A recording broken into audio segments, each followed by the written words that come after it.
diberikan masa selama 7 minit. So sekarang saya persilakan pembahas yang pertama, Yang Berhormat Senator Tuan Pele Peter Tenggong. Baru saja turun, mau cakap lagi. Sila Wabi Pele, 7 minit ya. Okey, terima kasih Dato' Yang di-Pertua kerana memberi saya peluang untuk sama-sama membahaskan rang undang-undang Akta Immigration Pindaan 2025. Terima kasih juga kepada Yang Hormat Timbalan Menteri kerana rang undang-undang ini adalah satu rang undang-undang yang seharusnya dibentangkan tahun-tahun yang dulu kerana disebabkan teknologi sekarang semakin pantas di luar sana.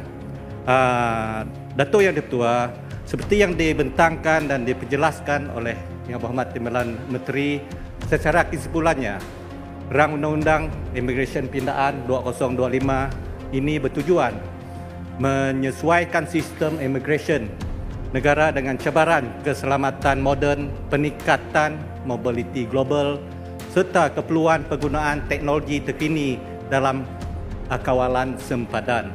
Pindaan ini memberi penekanan kepada otomasi, saringan awal dan penggunaan data biometrik demi memperkukuh kedaulatan serta keselamatan negara.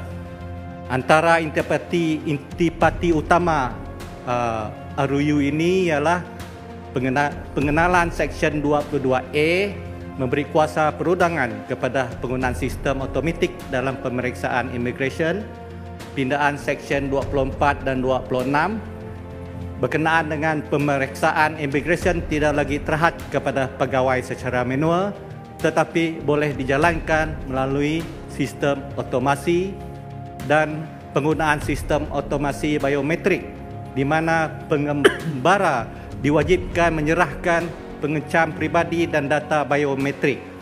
Kegagalan berbuat demikian boleh menyebabkan kemasukan ditolak dan seterusnya meliputi semua pintu masuk udara, laut, darat dan kereta api. Seperti yang dimaklumkan oleh Berhormat Timbalan Menteri tadi, selama ini dia kereta api tidak dimasukkan ke dalam undang-undang yang sedia ada.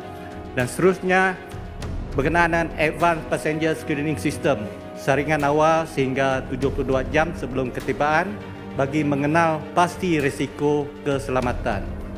Yang Berhormat Dato' Yang di-Pertua, namun begitu beberapa kebimbangan wajah diberi perhatian. Pertama adalah berkenaan dengan privasi dan perlindungan data. Pengumpulan data biometrik menimbulkan risiko kebocoran, penyalahgunaan atau akses tanpa kebenaran. Persoalannya adalah adakah kerangka perlindungan data sedia ada mencukupi. Dan seterusnya berkenaan dengan hak asasi dan kebebasan bergerak. Kewajipan menyerahkan data sebagai syarat kemasukan boleh dianggap menekankan hak individu. Persoalannya adalah adakah persoalan yang berbangkit adalah berkenaan dengan alternatif jelas bagi mereka yang menolak atas sebab prinsip atau keselamatan pribadi. Seterusnya berkenaan dengan ketulusan dan accountability. Pegawai immigration mempunyai kuasa besar menolak kemasukan dan mengendali data pribadi tersebut. Apakah mekanisme saringan pemilihan pegawai yang betul-betul layak mengendalikan sistem tersebut?